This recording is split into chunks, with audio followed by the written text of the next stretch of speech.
Svarbu, kad sukasi juostelė. Jeigu nesisuktų, tai nesigautų nieko nefilmuoto, ne? Nu kaip, žinai, kas yra pats baisiausias dalykas? Nu. Čia videografam. Čia yra didžiausia fobija. Kitų, pavyzdžiui, vyksta ceremonija vestuvių, baiginėjasi, paspaudai mygtuką, kad jau rašiau ir dar pradeda įrašinėti. Tu buvai nepaspaudęs prieš tai. Man taip yra padaręs vienas. Ta prasme, dirbo labai kietas žmogus, ten vaikščiojo, prigaudė kadrų, pačiam gale paspaudė, kai mes išeidinėjom iš bažnyčios, po to žiūriu medžiagą, sakau, palauk. Kodėl yra, kaip mes einam, tiesiog, tabaluojasi kamera. Jo, man taip yra irgi buvo. Man tai mes kai filmavom Indijoje, tipo, tokį be proto, kaip džekesus. Aha, aš pamenu. Ir maitinom vieną kartą bežionės prie parlamento 5 ryto, tokias laukinės bananais. Ir ten Hebra iš autobusiuko filmavo. Ir aš maitinau, prisirinko 1000 bežionių, man iš ranko įma ten, tipo, žinai, kaip, smagu. Ir baigėsi bananai. Ir jos tokios. Ir aš taip, Hebra, sakau, tai į mašiną. Ir aš tik spėjau mašiną lipt. Ir jos šoko, žinai, kur langas vaizdas, dandys tokie dideli, nagais, ant stogo prilyvo. Ir filmuoj, jo, toks, žinai, wow, čia tai kadrai bus. O šūdas nebuvo paspaudęs mygtuką. O to tu nepakartosi, jau viskas. Jo, tai va. Tai va, gerai, laikas eina.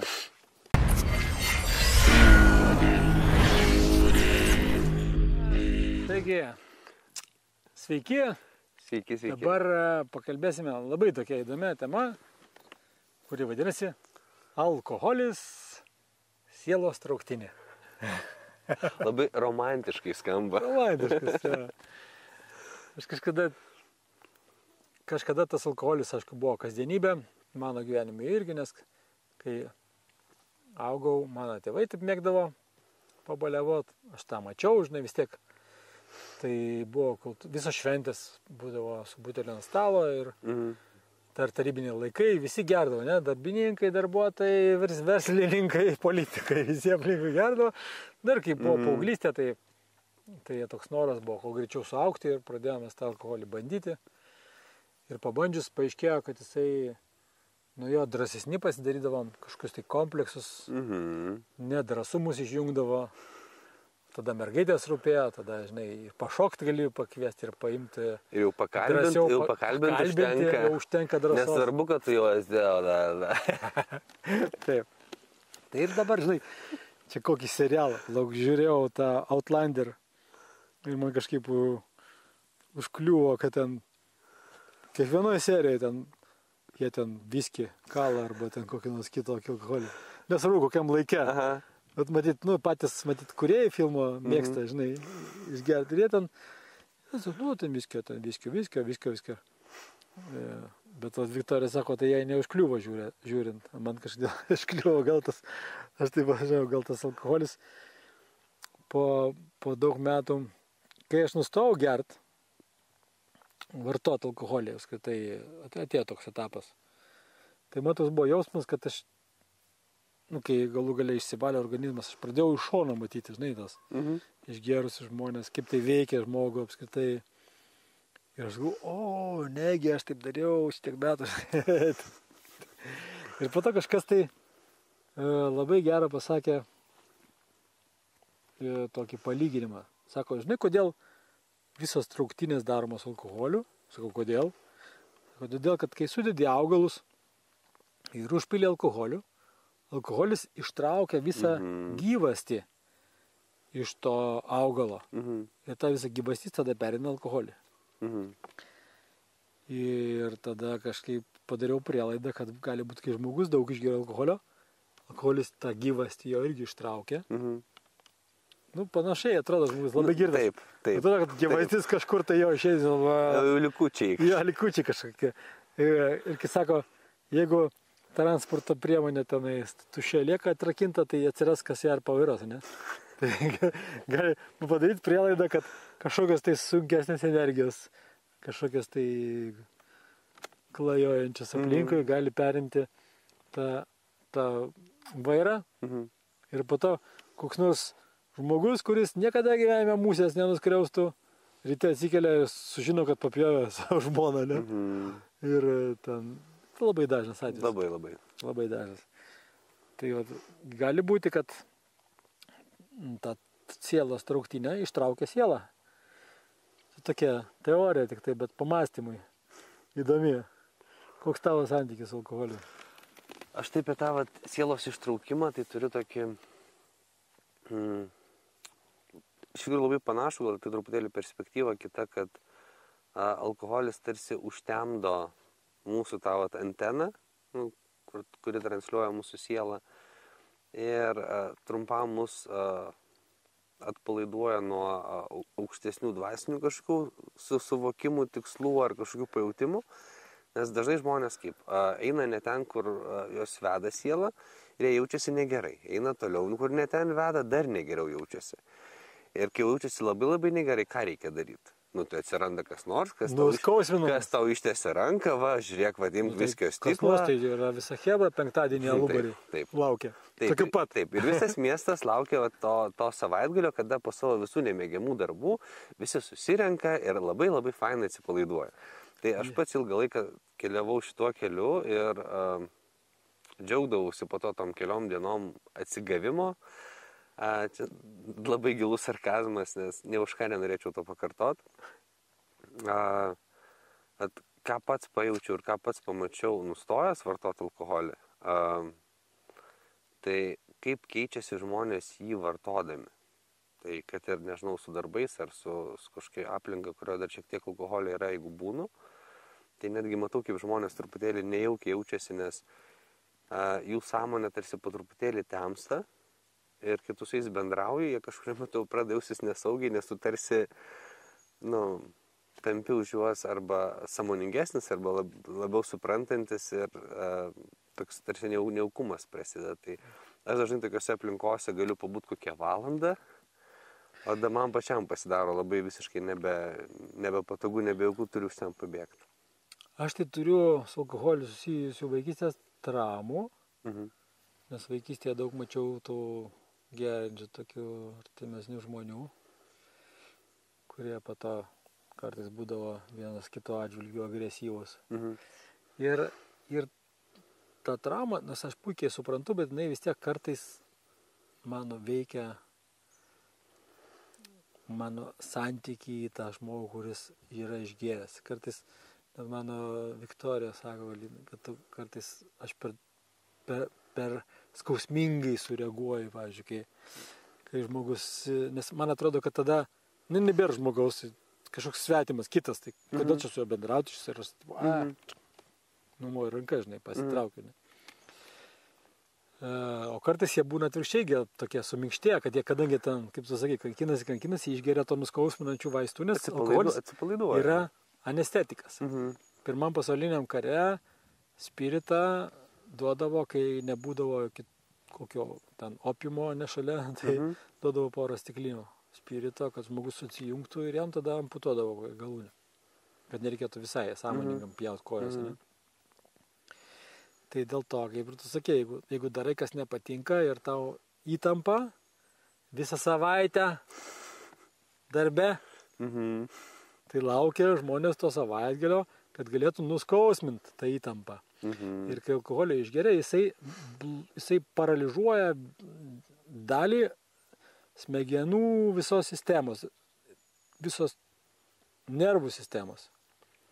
Ir su to paralyžium smegenų, dėl to žmogus prašiau kalba, neberišliai, jisai nebelabai gaudosi, kur koordinacija, kur yra žemės trauka, sutrinka visos funkcijos, dėl to vairuoti negalima. Ne?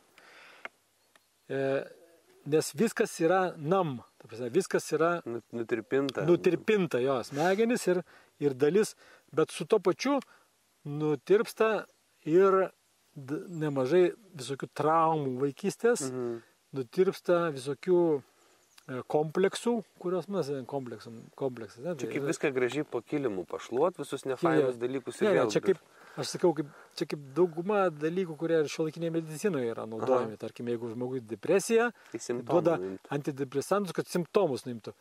Tai čia irgi panašiai, alkoholis yra simptomų nuėmėjas, laikinas, kuris dar pridaro kitos bėdos. Tai yra antidepresantai irgi. Taip. Simptomą nuėma, bet ten suvelia smegenų visą tą serotonino gamybą ir tas žmogus po to, jeigu nustoja antidepresantus vartoti, nori žudytis iš karto.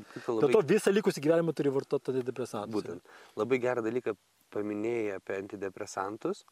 Ką tikrai žinau, alkoholis yra depresantas. Tai yra dėl to Lietuvoje labai daug savižudybių, turim tokią problemą, nes labai daug vartojame alkoholio ir tie, kas žiūrit, kas esat vartoję ar vartojat alkoholį, tikrai žinot būseną, kai kažkas gyvenime yra blogai, išgeri, pailsi, fainai, atsikeli kitą dieną, bet yra dar blogiau. Štai, kad dar galvas skauda. Taip, dar galvas skauda, bet tiesiog ta pati situacija atrodo dar tamsesnė, dar liūdnesnė, dar blogiau, ką žmogus daro, daugiau išgeria. Ir taip prasideda tos vadinamos daugiadienės, kai žmogus jau toj gilioj problemų yra ir jam tiesiog kasdien vis blogiau ir blogiau. Ir ką tikrai žinau, kad čia ir yra alkoholio tas lūpo to kabliuko esmė, kad jisai tą situaciją blogina. Tai tu savo padėjęs vieną kartą, gerai, 2 kartus, jau užkuri tą mechanizmą, kuris po to tempia tave žemyn ir gilyn. Bet čia toksai irgi, gana klampus reikalas, štai, kad alkoholis iš tikrųjų labai panaši medžiaga į heroiną, nes ten priklausomybių lentelė yra šalia tos medžiagos dvi. Tiesiog socialiai labiau priimtinas negu heroinas ir prieinamas lengvai. Bet jisai yra klampus, labai panašiai klampus. Aš atsimenu save, kai aš alkoholį pakankamai dažnai vartodavau ir būdavo tokių momentų, kai nuspręsdavau, kad jau viskas užtenka, reikia sportuoti, reikia ten vitaminus valgyti ir nevartodavau alkoholį kažkurį laiką. Ir ateidavo tokia diena, kai atrodo kažkas, kažkokie tai potenciometrai, ant raudono ir žinau, kad šiandien būtinai dabar reikia gerti. Ateidavo toks momentas ir... Tiesiog reikia išgerti. Jo, reikia išgerti ir tai darydavau. Ir viena toks buvo momentas, kai aš buvau kažkur ten labai daug dienų baliavoju ir atsikėliau kažkur ten Melnaragiai, naktį, krūmuose, kažkur. Buvo toks dugnas. Ir ten susitranzavau kažkokius girtus bachuriukus iš Kazlų Rūdos su Citroenu, jie mane paėmė. Jie prikišo peilį prie gerklės mašinoje, kai sėdėjau, jau apiplėšė, atėmė viską, ką turėjau ir vežė į mišką mane žudyti. Aš pamačiau jų veidus, bet tokie irgi. Ir aš šokau pro lango automobilio ir ant tenais sankryžos, kai jie pristabdė ir ten buvo netoli kažkaip benzino kolonėlė, nubėgau rėkdamas, kad kvieskit policiją, žinai. Atvažiavo policija su žiguliuku tokiu šaudančiu ir nuvežė mane į skyrių ir skyrių netaip suprato ir mane uždarė į... Ai, kad čia Nes aš irgi buvau su kvapeliu toks neaiškus. Žodžiu, tai kitą rytą aš tada sėdėjau, atsimenu, Palangoj, kopose, taip žiūrėjau smėlį, žinai, ir tokie aiškus atėjo toksai suvokimas, kad viskas, aš turiu rasti išėjimą iš šito kambario. Nes viskas kartojasi. Aš kažkaip aiškiai pamačiau, kad tie patys bairiukai, tas pačias dainas ten klausom kažkokias, tai žinai, ten metai tik bėga, veidai tik tai sensta, o iš esmės kaip kažkokį tai už ciklą tokį. Ir priėmiau sprendimą, kad turiu kažkaip tai rasti išeitį ir po kurį laiko man ten prasidėjo dvasinė transformacija, išvažiavau po ten į Indiją ir ten Indijoje kažkaip ten padėjo man perinstaliuoti tos Windowsus, galvoju, kad nuo to laiko alkoholį kaip išjungia. Ir tokią patirtį norėjau papasakoti, kad aš jau dabar 21 metus tos Indijos kažkur. Jo, apie 20 metų. Nevartau alkoholio ir kažkaip per vidurį šitam etape daug laiko leidau su ten jėgos aitvarų mėgėjais, o jie, kai ten nepučia vėjas, mėgdavo, bet jau ten mano aplinkos draugai išgerti, žinai. Ir vis tiek aplinkoje tai vykdavo, žinai. Ir vienas sako, tai davai, Linai, imk išgerk, žinai. Aš sakau, tai aš negeriu. Bijai, sako. Sakau, kodėl bijau? Sako, žinai, yra toks posakis, kad buvusių alkoholikų nebūna, tai gal tu čia bijai, kad išgersi ir vėl paslysi, žinai. Ir aš toksai, man, žinai, užgaidžio instinktą, užkabino. Prigavo. Aš prigavo, maždaug, o palauk, gal iš tikrųjų čia aš bijau. Bet ašgi ekstremalas. Man čia patinka ekstremalų sportai, reikia pabandyti. Ir vieną kartą buvo jūros šventė, Klaipėdai po koncertą kažkokią dar, man atrodo, Žasų. Aš nuvažiavau naktį. Ir ten toks jaunimėlis linksmas sėdėjo ir dainavo senas ten popso dainas. Tokios kaip o, žiūrėk, kaip leidžiasi saulė. Kurios dabar labai populiariausios. Palikdama pasaulį. Ir aš galvoju, kokie linksmi jaunuoliai, ten 18 mečiai. Ir jie man sako, imk, sako, va, Jėgelmeisterio. Sako, čia yra iš žolelių padaryta praktiškai medicina.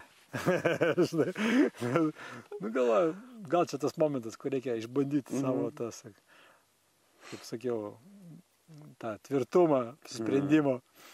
Ir aš pabandžiau, žinai. Išgėriau aš tą Jėgelmeisterio, sušilo tai viskas. Ir aš labai sąmoningai stebėjau savo būseną.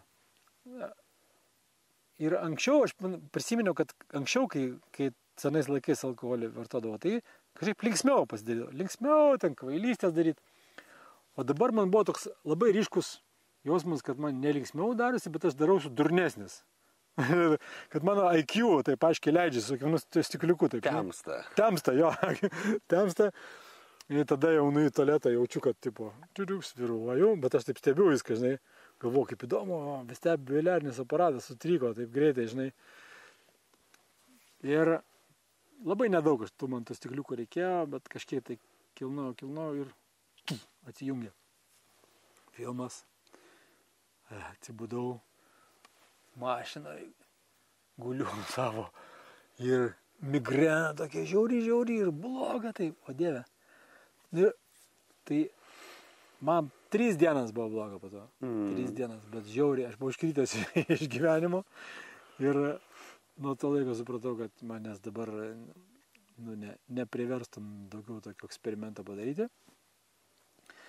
Nežiūrinti tai, kartais einant to kelių, kurio aš einu, kartais tenka kažkokią tai trauktinę paragauti. Ir vat šią žiemą, kai buvau Peru, tai vienas iš tų žolininkų duotų vaistinių preparatų buvo trauktinė padaryta iš tokių šaknų, kurios vadinasi čiriksanango.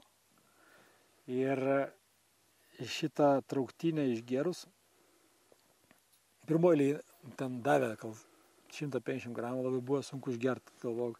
Dar buvo badaudamas, tai dariau, tai galvojau, kad aš atpilsiu keletą kartų be darydamas tai, bet po to buvo toks jausmas nuo to šaknies, kad jausmas buvo, kad mane įkišo kažkas tai šaldymo kamerą, mano kūnas visas sušalo ir per jį buvo paleista elektros energija ir po to po truputėlį atitripinėjo apie 5 valandas ir ta šaknis kažkokiu būdu perkrauna visą žmogaus nervų sistemą. Ir man po šitos patirties tie nerviniai kažkokie tai nugaros skausmai, gal ne tai, kad visai pradingo, bet sumažėjo 95%.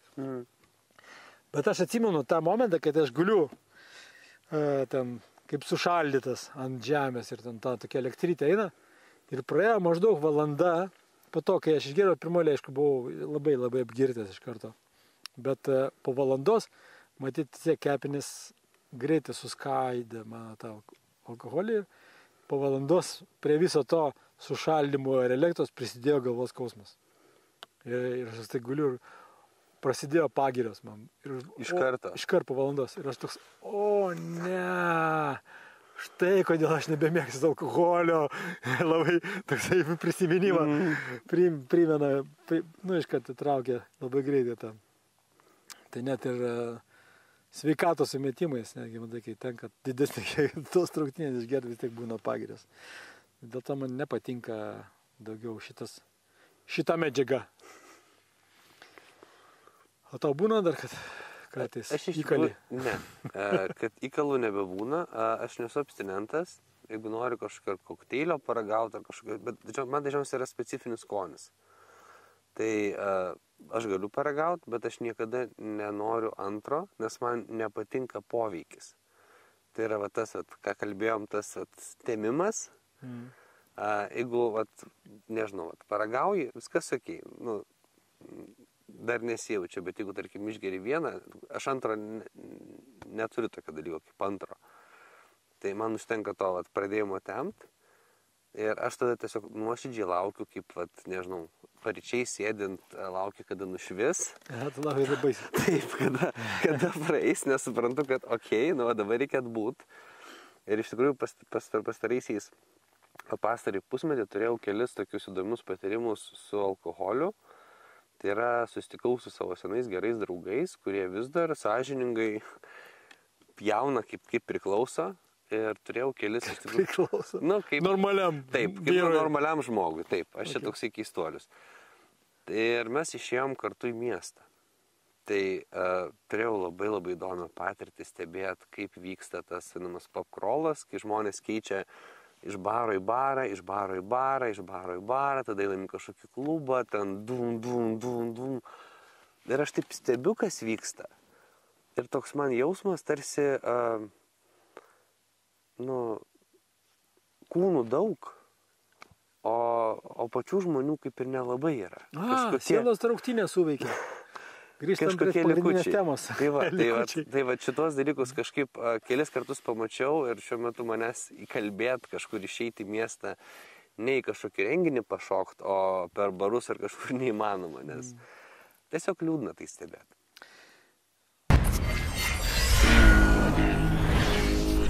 Čia labai įdomių tų patirčių būna, kai kas nors šviežiai nustojo vartoti alkoholį ir po to dalinasi, koks ten santykis su draugais įvyko. Mano vienas bičiulis, kai nustojo vartoti alkoholį, tai po pirmo pasisėdėjimo su draugais, jam draugai pasakė, daugiau mes tavęs nebeimsim, sako, į savo vakarėlius. Kodėl? Todėl, kad tu mums pastoji prikiši, kad mes kartojamės ir dar po to sakai, kad labai negražios merginos buvo, kurias mes kabinom. Ir po to vieną kartą sako, žinai, mes pagalvojom, kadangi tu negeri, tai labai gerai galėsi parvairuoti mus namo, tai mes nusprendėm tave viskai paimti, bet su keliom sąlygom. Sako, tai pirmas, kad sako, tu nesakysi, kad mes kartojamės. Ir neapkalbinėsi mūsų merginų. Bet sakė, po to, kai pats baliukas jau vyko, tai ką nors pasakoja ir patys sakė, o aš tada nesakiau to. O aš čia nesikartojau. O va tai kokia tas mergina bandė kalbint, klausyk, o kaip šitą? Bet vis tiek, žinai. Tai toks labai juokingas jo buvo pasakojimas. Būna įdomių tų istorijų. Aš tokiai, man būna kartais žmonės, kai pasiūlo ten kokią nors, vis tiek tai yra kasdienybė daugelio gyvenimuose. Sakau, ne, dėkui, nenoriu. O kai kurie ten iš kažkur tai žino, kad aš iš vis nevartoju ir klausia, o tai kaip tu čia taip paėmei ir nustojai gerti ir viskas? Aš sakau, ne, ką jūs? Kažkokių grybų draugai uždavė, kai užvilko, tai iki šiol nebepaleidžia. Į mane žiūri, žinai. Ir galvoja, ar čia aš juokauju rimtai. Ar čia rimtai, žinai. Tai man labai patinka tokiais atvejais tiesiog kažkaip jaukais neleisti, žinai. Tarp kitko, iš tikrųjų yra Lietuvoje auga grybai. Vilniui prie ant Subačiaus aikštelės, šalia pievoje auga. Suvalgai meti gert? Yra tokie grybai, aš nežinau kaip jie vadinasi, jie pradžių būna pilki, o po to juoduoja ir tokie sutešta. Tai aš žinau irgi tokius vienus, jie tokie žali su tokia suknelė, suvalgai ir nebegeris tikrai. Tai ir nieko nebegeris. Nieko nebegeris. Bet tie grybai, kuo ypatingi, juos senais laikais moteris dėdavo vyram į maistą, jie nėra toksiški, suvalgai viskas gerai. Bet jeigu tu pabandai išgert, kol tas grybas yra tavo sistemoje, tau bus tai bloga. O geras. Nu, kaip absoliutus apsinuodimas, nu net menkiausiai Kažką kiekio. girdėjęs tokia, yra girdėjęs, kad kažką panašaus ir su rūkimu yra. Na, žmonės išradingi. Tai gerai.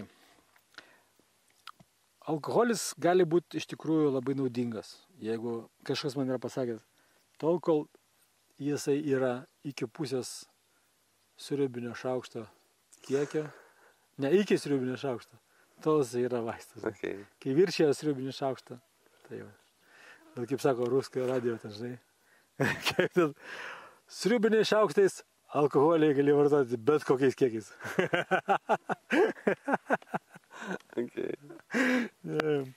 Tai va, trauktinės nuo seno yra naudojamas ir žmonės pastebėjo, kad alkoholį galima naudoti tam, kad ištraukti augalų veiklesnės medžiagas ir tiesiog paprastesnis naudojimas žiemą, tarkim, kai augalai nebeauga, arba ten lengviau negu arbatą darytis ir galbūt netgi stipresnis poveikis, tai tos trauktinės nuo seno yra ir manau, kad šiuolaikinis didesnė dalis farmacijos yra atsiradę iš to, žinai, ką gavo iš mūsų protėvių žolininkų. Tai ir dabar, tarkim, mano mama daro trauktinę bičių pikio su medicininiu spiritu. Ten reikia laikyti ilgai, ten tamsoje, žodžiu, kratyti karts nuo karto. Ir tas spiritas ištraukia veiklesnės medžiagas. Bičių pikio nuostabus dalykas. Tarkim, jisai žaizdos sugyja 5 kartus greičiau. Man patinka, kad jis veikia kaip pleistriukas. Jo, jisai užtraukia. Užpili ir toks kaip vašku, kai išgaruoja spiritas, lieka toks kaip, nu realiai atrodo, kad kaip... Dirbtinė oda. Jo. Jo, gaunas. Nes bičių pikis tai yra statybinė medžiaga. Bitės naudoja avilių statybai, tokia tamsi ruda. Jinai labai lipni, labai klampi, bet jinai savyje turi visokių antibiotinių medžiagų, kurios neturi šalutinio efekto. Sako kažkas, kad 160 antibiotinių medžiagų ir jinai taip pat labai puikus antiseptikas. Tai čia ką rašo. O aš tai iš savo praktikos, tai žinai, kažkada, kai dirbau Vietname kaitavimo instruktorium, nu ir ten nenori, kas nuo karto vis tiek nesėkmingai nusileisdavo kur nors ten ant plėžiuko ir kokį nors įsibrėžimas.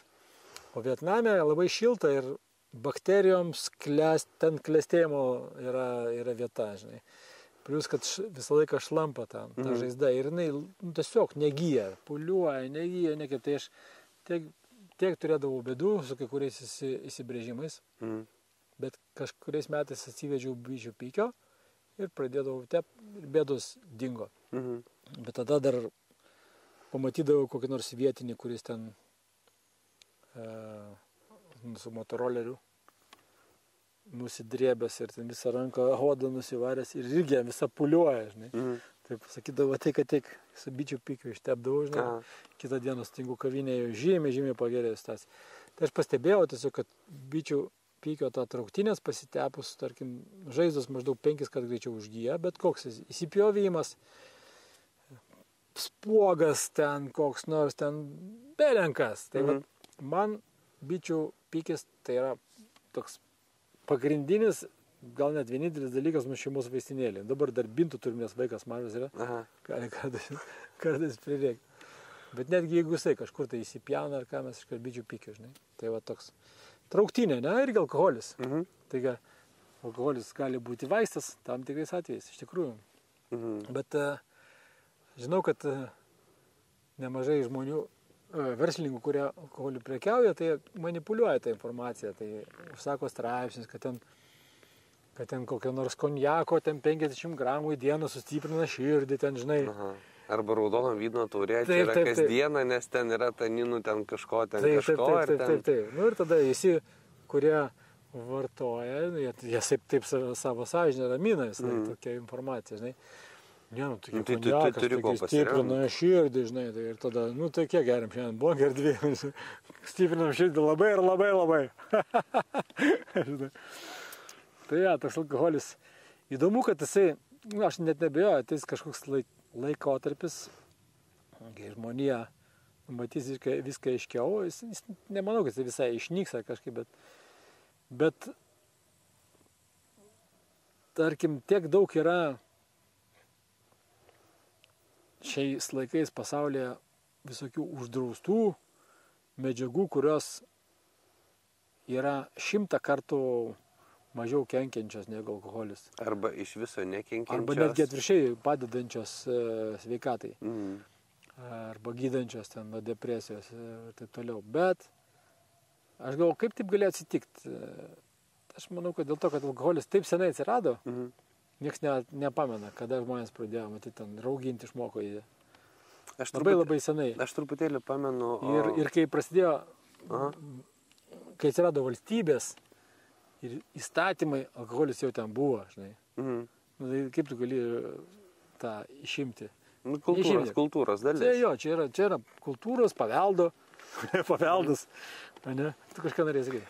Viduramžiai žmonės turėjo problemų su vandeniu, dar nežinojo, kad reikia virinti, ir visi marai daug problemų buvo, tai tam, kad apsisaugot, net vaikams duodavo, pavyzdžiui, sidro arba alaus, tai yra naudodavo kažkokį fermentuotą gėrimą, nežinodavo, kad jame tikrai nėra bakterijų.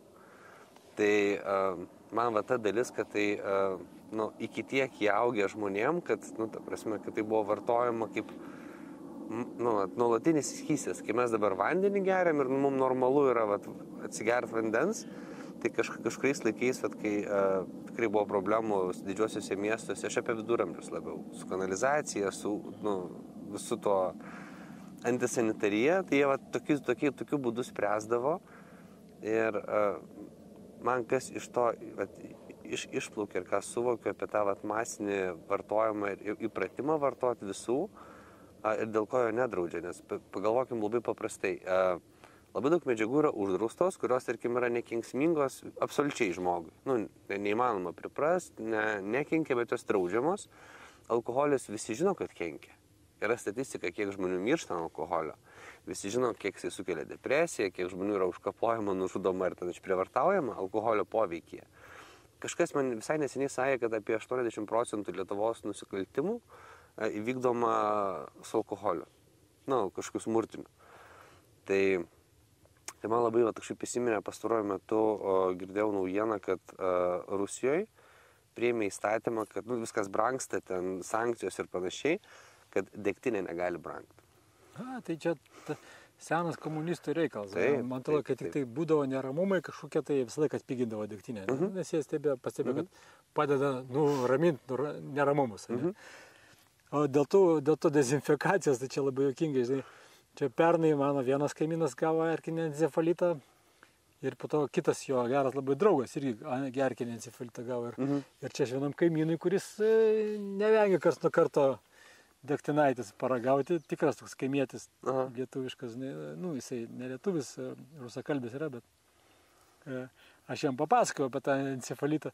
Jis sako, o man tai kiekvienais metais prisikabina daug tų erkių ir man nieko nesicinka. Dezinfekuotis dažniau reikia. Turi, reiškia, savo rimtą pateisinimą dėl to dezinfekavimuose. Aš kažkada taip išmąsčiau, kad kadangi žiūriu gyvenimą kaip į žaidimą, ir šitas žaidimas būti labai sąmoningu, kad matyti ženklus, kur mano siela mane veda, kad aš galėčiau tą žaidimą sužaisti geriausiai, kaip aš galiu sužaisti. Nes aš manau, kad kaip siela tokį turiu norą, kai žaidimą. Kad smagu būtų. Kad smagu būtų, ja. Ir tam man reikia būti labai aštrių pojūčių. Ir tarkim, kai aš žinau, kad kai aš dažnai savo kūną detoksikuoju, kai aš sveikai gyvenu, kai aš naudoju gamtos dovanas tam, kad mano jutimo organai būtų visą laiką jautresni, aš tada matau daugiau spalvų, daugiau girdžių garsų ir man tada tas žaidimas žymiai įdomesnis, daugiau kaip gaunasi kaip HD vaizdas. Pavyzdžiui, palyginimui, tarkim, kai Londone gyvenau, ten internetas prastas yra, ten tie variniai laidai dar kokios, o Lietuvoje visur šviesolaidžių daugiausiai. Ir kai pabandai grįžęs į Lietuvą tą internetą ar tenais, ten filmas per 5 minutės ar per 2 minutės pareina, o tada būdavo grįžti į Londoną, ten savaitgalis ir tenais ir dar sukasi YouTube'as, žinai, nerodo. Nu, kančia kažkokia tai. Taip. Tai man pasidarė tas alkoholis ir suvokimas jo, tai jisai kadangi jisai numarina mano pojūčius. Tai čia tas pats kaip nuo šviesolaidžių grįžti prie labai prasto interneto, ne? Ir aš kai jau patyręs tą šviesolaidį, man nesinori, kaip tu sakai, man nesinori to prasto interneto. Man norisi šarpnės, man norisi su to, kad mano sąmonė būtų labai jautri ir aštri ir kad būtų labai viskas aišku, nes tada šitam žaidime žymiai įdomiau žaist. Man tada žymiai mažiau man norisi kažkaip, aš tarkim negalėčiau būti kompiuterinės gameris, nes man ten yra taip lėkšta ir netraukia, visai neįdomu, nors kai kuriems žmonėms tai patinka, bet man žymiai įdomiau šitas žaidimas čia, kurį mes vadinam gyvenimu.